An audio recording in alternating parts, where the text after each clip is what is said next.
good, y'all? It's Classic MMA here. UFC Fight Night, Oliveira versus Vinicius, or Oliveira versus Bautista just happened. Pretty interesting. This is honestly one of the best cards of the year. Or not one of the best. This is the best card of the year so far, obviously. It's insane. This Loki was an amazing Apex card. I mean, main event we got a finish. I was a little surprised by what happened. I might have gotten a pick wrong. I'm not gonna. All right, so let's just get into things. Mario Bautista versus Vinicius Oliveira. I'm just gonna break down how the fight went. So round one, Oliveira weirdly goes in with a wrestling game plan. Actually outmuscles Batista a bit in the clinch, which I thought would be a good thing. Spoiler alert, it wasn't. And then he gets taken down, does some weird stuff, lays on his back, lays around on his back. Loki thought it would work. And then round two comes, and then Oliveira, I don't know, this is when it all goes wrong. I mean, Batista just goes full on wrestling mode, doesn't even bother striking, which I wouldn't either, but. If I had that high level of grappling, I wouldn't strike either, so I can't blame him. But yeah, and then just sets it up, and then puts Oliveira in a crucifix at one point, lands some elbows. Oliveira is able to muscle his way out, but then Batista just eventually, when Oliveira's standing up, jumps the back and gets pretty beautiful rear naked choke. Like honestly, I'd probably it more if it wasn't Mario Batista, but still, I mean, it was a really nice setup on the rear naked choke. Like, I can give credit to a guy I don't like. I'm not one of those YouTubers gonna be like, Mario Batista is the biggest terrorist in the sport. I hope he loses every fight. Like, I don't care that much. Pretty good rear naked choke from him, though. So, I don't know. I picked Vinicius Oliveira. I saw something in him. I thought he was the mutant. I thought he was the bantamweight Michael Morales. I didn't think he would have 2 rounds of cardio, considering he's won decisions in the UFC where he looked better in the third round than he did in the first. And then he just gasses out and taps to a choke immediately. Wow. Yeah. I got that pick wrong. Yeah, my breakdown video might have aged like milk. Go comment all over it. I don't care. Yeah, laugh at me. I don't care. Eh. Hey, just for your information, I went 11-2 on this card. So this and one other fight I got wrong. We'll break that down. Anyways, good win for Mario Bautista. I think it's top 5 next for him. I think honestly, he called out Corey Sandhagen. I don't think he gets that fight. I feel like the UFC wouldn't do that. Maybe they would. I don't know. American versus American. Maybe on the White House. I don't know. But I feel like the UFC's gonna try to set up O'Malley versus Sandhagen just because it has more name value. But that's just my opinion. I think Batista versus Song Yadong maybe. I don't know. I'll make my fights to make video tomorrow. Anyways, really good win from Mario Batista. I think Vinicius Oliveira will be back. He will be back. I still think his his DDP style, goofy style. Mario Batista is just a better technical fighter than him. That's why I beat him. A lot of these guys though, they're gonna get scared. I'm sorry. Like, tell me you put Vinicius Oliveira in there against Figgy with those 2 strikes around. Figgy's number 6 in the division right now. Tell me Vinicius Oliveira, or I guess number 7. Tell me Vinicius Oliveira doesn't beat Figgy. Put him against Ayman Zahabi. Tell me he doesn't beat Ayman Zahabi. Like, come on. Mario Batista's just really good, man. He's top 5 level for sure. Like, I don't know. Great win from Mario Batista, though. Beating someone like Vinicius is tough, man. So, Oliveira will be back. Maybe he should move up a weight class. I don't know. Anyways, co-main event. Kyoji Horiguchi versus Miro Albazi. This made me happy. This made me happy, man. Kyoji Horiguchi walked in there and just dog walked to Miro Albazi. I mean, just go. Round 1 was a low out. Round 1 was actually the closest round of the fight. Albazi, it was kind of low. It was kind of low output. Here, Horiguchi, just darted in and out with his karate stance. Made reads, landed a few good shots, a couple shots that rocked Albazi a little bit, and Albazi got some control time. So I don't know. It was a close round. I gave it to Horiguchi because I thought he did a bit more damage, but if he gave it to Albazi because of control time, I wouldn't be mad at it either. Round 2 is when Horiguchi really just turns it up, darting in and out, karate stance, heavy stick and move, kind of like a flyweight MVP with. And then every time Albazi would shoot on him, he just wouldn't be able to get a takedown. Like, it was crazy, iron wall takedown defense. And Horigushi's speed in this fight was just crazy, man. Like, Horiguchi really rocked Albazi bad at points. And then third round comes along, and Horiguchi really just puts a beating on Albazi, makes him bleed bad. I mean, I'll give Albazi this. Even though I don't like him that much, I will say he has a granite chin, crazy ability to take shots. Definitely. Horiguchi really put a beating on him. I honestly think this is how Horiguchi does most flyweights. You may say, dude, Amir Albazi really isn't that good. I'm sorry, but Kyoji Horiguchi might beat my boy Joshua Van. Don't make that fight, please, Dana. Dana. We want Tyra. We want Tyra. We want Tyra. We want Tyra. We don't want Minokop. We don't want Horiguchi. We want Tyra. So, anyways, great win from Horiguchi, honestly. I don't know. You could give him a title shot. He could be fighting Joshua Van next, and I wouldn't be mad at it. But I think one more fight than title shot. But now let's talk about this fight. I am a genius. I would like to hear my flowers. I am a genius. Rizvan Kuniev, the legend of Jailton Almeida is gone. Jailton Almeida got anti-smudged. This is the worst fight ever. Kuniev just held him on the cage and landed like tiny little shots, and he won him the fight. Man, I'm a genius. You gotta watch tape, man. You just gotta watch tape. I knew, and just watch tape, y'all. Watch tape, man. Kuniev, 75% of people were picking Almeida. Who did people think Almeida was? People was picking this man like he's prime Charles Oliveira with the submission ability. He couldn't take down this blob Kuniev. Kuniev stuffed. He didn't get him down once. The fight didn't get close to going to the ground. If anything, I think Kuniev almost got him down at one point in the fight. Like, I don't know. Beautiful performance for Kuniev. One of the worst fights I've ever seen in my life. But, you know, the terrorist that is Jailton Almeida, he's gone, man. He's gone. No more Jailton Almeida. We are free. We are free. Anyways, a good win for Rizvan Kuniev. I promise you, he's genuinely, he's not good, though. Like, I watched this fight. I didn't see any skill in that man. Like, genuinely, give him Waldo Cortez Acosta, and Waldo Cortez Acosta's jab crossing this man's face off. Like, the only reason he even beat Curtis Blades, arguably, is just because Curtis Blades blew out both of his knees. So, anyways, good win from Kuniev. Jailton Almeida's awful. Please cut him. He's terrible. This fight, this was low-level MMA if I ever seen it. So, Michelle Olajaychek versus Marc-Andre Barriault. Round one, Olajaychek, you know, that does honestly pretty good. Just outstrikes Barriault, rocks him a couple times. But Barriault had really good defense in this round and in the whole fight, honestly. He was blocking well. Only got rocked by a couple shots. I thought Olajaychek outstruck him pretty comfortably. Then round two comes, and this is where it gets dicey, man. Olajaychek starts to look a little tired out there. And then Barriault just keeps on forcing clinches and landing big uppercuts, landing elbows. Luckily, Olajaychek has a good chin, or I would have gotten this pick wrong. But, you know, it was a close round still, but I gave it to Barriault. And then round three comes along. Start of it goes the exact same way as the second round. Barriault's getting his clinches, landing uppercuts, and I am scared. I am scared, man. I am so scared. But then luckily, Olajaychek locks in. Kyle Brahalio, I don't know. Gene Silva starts barking in the crowd or something. I don't know. Something hypes him up, and then he just locks in and starts landing big shots on Barriault. Lands like weird-looking body hooks that do no damage and wins the round. And, you know, 29-28. Honestly, Michelle Olajaychek is pretty mid, I won't lie. The only reason he's winning right now and he's on a 3-fight win streak is just because he's been fighting the worst of the worst. Like, hey, bro, this is the best 3-fight win streak. I mean, bro, who does Cedric DeMoss like that? And who does GM3 like that, man? And who takes Marc-Andre Barriault to decision, man? Him and Share Bullet. I mean, he lost to Share Bullet, but it's okay. Anyways, yeah, things happen. And then third fight, and then, you know, alright, after that, we had Farid Basharat versus Gene Matsumoto. I thought this was a pretty entertaining fight, honestly. I really enjoyed this. Round one, pretty scrappy, honestly. Fast-paced. Farid, you know, sticking off the back foot, landing nice leg kicks, landing, like, decent jabs, crosses, hooks, straights. Matsumoto tries to implement wrestling, you know, high-paced. It was a close round. Matsumoto took him down a couple times, but Basharat stood right back up. I scored at 10-9 for Basharat. Round two, a more scrappy. This is the most competitive round of the fight. You know, like, what's it called? Basharat actually, during this round, is pretty close on the feet, and then Basharat rocks him at one point, puts Gene Matsumoto on jelly legs. Luckily, Gene Matsumoto has a chin, survives that, and then at the end of the round, Gene Matsumoto lands a big knee that seems to hurt Basharat, even though I don't think it hurt him that bad. So I still scored the round for Basharat. People will call this a robbery. People will say because Gene Matsumoto was more active in the second round that he should have won. It wasn't a robbery. And then round three comes along. This was the most clear round of the fight, in my opinion. I thought Basharat won that round clearly.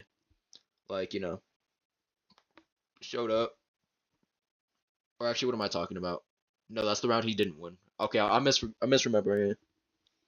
No, that's the round where Gene Matsumoto slightly edged it with takedowns because he was able to get some good control time. Basharat landed some good shots, and Basharat he was starting to, you know, look a little tired out there. His cardio was starting to run out.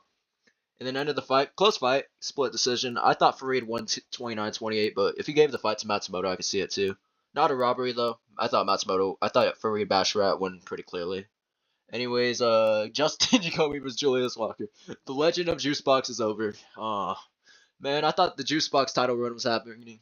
I picked Jacoby, obviously, but... and I'm glad I did. I almost picked Juicebox just because I thought he had plot armor. He doesn't have plot armor, but, you know. Actually, round one, I thought the Juicebox title run was happening. I mean, round one, Juicebox walks in there, plodding around. No footwork, but, you know, he shoots some takedowns, and then he just picks up and slams Jacoby. Like, dunks him like a basketball. Like, that's where that athleticism... Being athletic in the UFC can actually do you things. Like, he's a way worse fighter than Justin Jacoby on MMA, but on paper, over like 20 less MMA fights. Like, and Julius Walker was taking him down and slamming him on his head, and then he was also like on the clinch, was landing these big knees to his head that was looking doing some damage.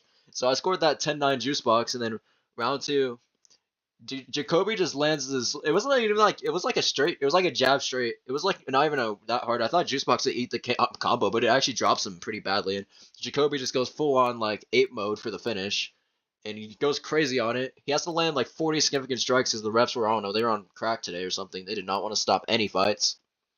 Eventually, though, finally after Jacoby really hurts him and nearly gasses himself getting the finish, he gets the finish, so good performance from Justin Jacoby. That post-fight interview was cringe. If you know, you know. Let's move on. Main event of the prelims: Daniel Donchenko versus Alex Morono.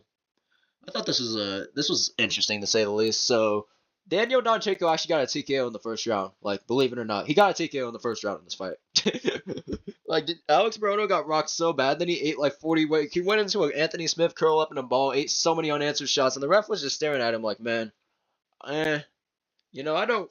Dana told me that he wants to cheap out and go spend all his money on blackjack, so he doesn't really want to give these guys, that 25K bonus for getting a finish. So they didn't stop this fight. Who stops this fight? I mean, and then and Donchenko really messes up his leg with leg kicks in the second and third round. Like, just messes up Alex Morono, and then in the third round, just Alex Morono needs to go, bro. He's so bad. He got dropped twice in the third round, nearly finished. Leg kicks, gets his leg busted up.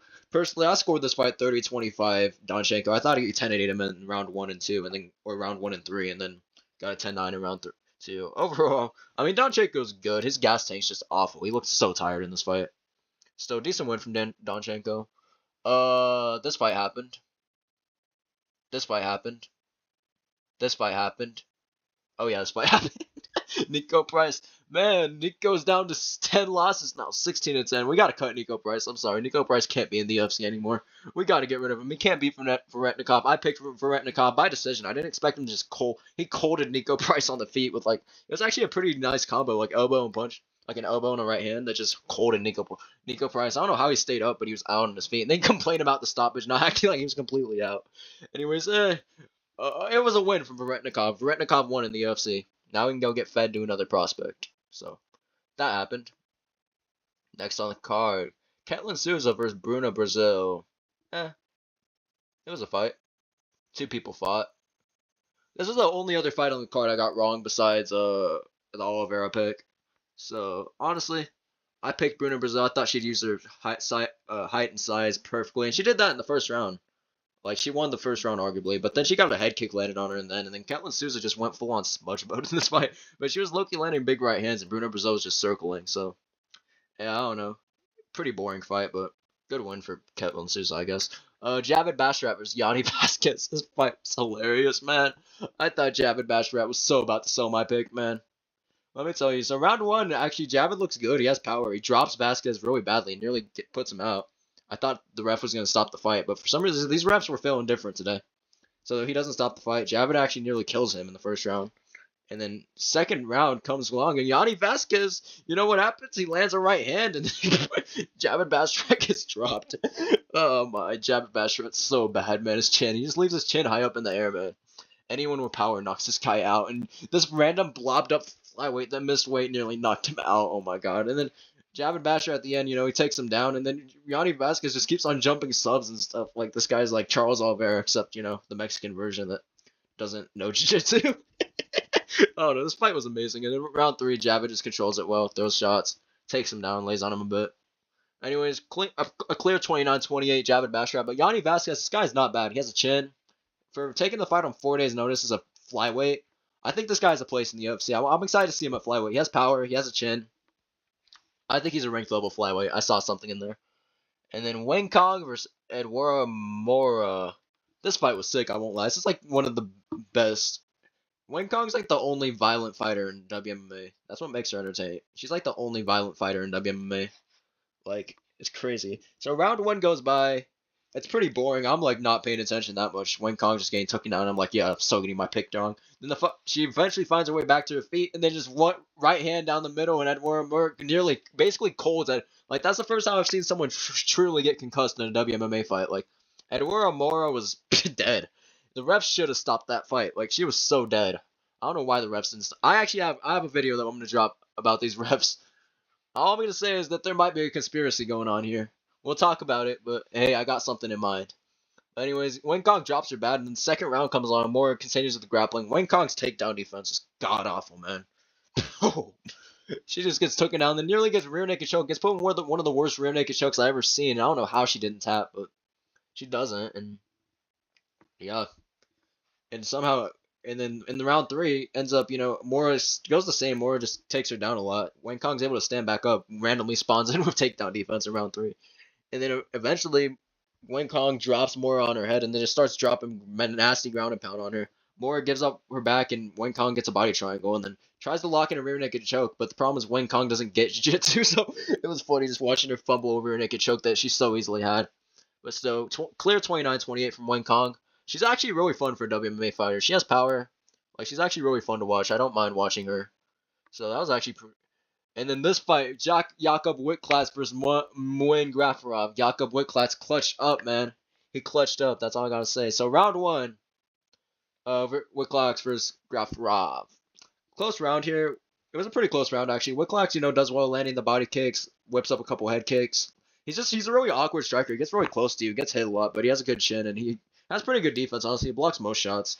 Like, he looks like he gets hit more than he actually does if you pay attention, but, you know. And then Men Grafarov was he was really scrappy on the feet in that first round, just landing big shots. And then second round comes along, and Jakob Wittklats he keeps on jumping. He jumps a guillotine and then turns it into. He gets taken down by Grafarov, and then he gets one of the nastiest, most beautiful like reversals I've ever seen, and then just puts him in like mount, nearly chokes him out with the arm triangle, and just lands some big shots, and really just looks. He kind of schools him in grappling wise. And then round three, so I scored that for Wittklats. And then round three, Wittklats looks awful, man. He looks gassed. He's getting beat up. First 4 minutes go by, and then this idiot Gafarov shoots a takedown. Wittklats jumps the guillotine, finds it, and then just holds on to that thing for dear life until the last few seconds, locks it in perfectly, and then Gafarov taps at the last second, man. Jakob Wittklats clutched up, man. 11-2 on picks just because of this, man. Thank you, man. Thank you. Clutches up. And then Grafarov tries to act like he didn't tap when he clearly tapped with 1 second left. Like, come on. The worst part is if Wittklats doesn't tap him, Grafarov wins this fight 29-28, but he clutched up. You know what? Wittklats, he's awkward, he's weird, and I think he would lose to anyone who doesn't shoot on him, but if he keeps on fighting grapplers, he beats most of them. I gotta be honest.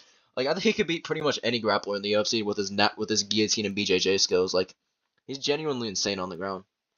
So anyways, great win from Jakob Wittklats. I think you could argue he gets a ranked opponent now. Or honestly, I don't know. I think it's like a border. Like I think you get like an Alexandre Taporia next. Someone around those rankings, a Bryce Mitchell, like one of the borderline Charles Jourdain, one of these borderline ranked guys, and then whoever wins that kind of fight could get like a rankings fight. Really good performance from Wittklats. So I'm excited to see more about what this guy can do in the UFC. And then this fight, man, this was actually mad entertaining. Siguela versus Cachero. Like this was actually like. I'm not going to break it down because I don't remember it well enough. I just remember Swiguela landing like 60 significant strikes on Cachero and dropping her with a knee. It was like nasty. Like I was actually excited to watch this WMMA fight. Putting two of the lowest level fighters who only know how to strike against each other actually ended up being pretty entertaining. So yeah, that was fun. Anyways, it was a fun card, honestly. This was a really fire card. I gave it like honestly a 9 out of 10. Even though a lot of these fights went to decision, most of them were pretty entertaining. Like the only boring fights on this card were really the only boring fight I'd say is this fight, and it was boring if you're casual. If you're a real one like me and you picked Rizvan Kuniev, then you were smirking. But other than that, that was like the only really boring fight on this card. I guess you could say Donchenko versus Morono, but even that was kind of fun. Souza versus Brazil, actually, that was pretty boring, but the rest of the card was pretty entertaining, honestly. I give it like a 9 out of 10, 8.5. Honestly, this should not have been the Apex. Absolute banger of a card. So anyways, I'll see y'all tomorrow with my fights to make video after this. I'm looking forward to that. My boy Vinicius lost. We will be back. And anyways, peace.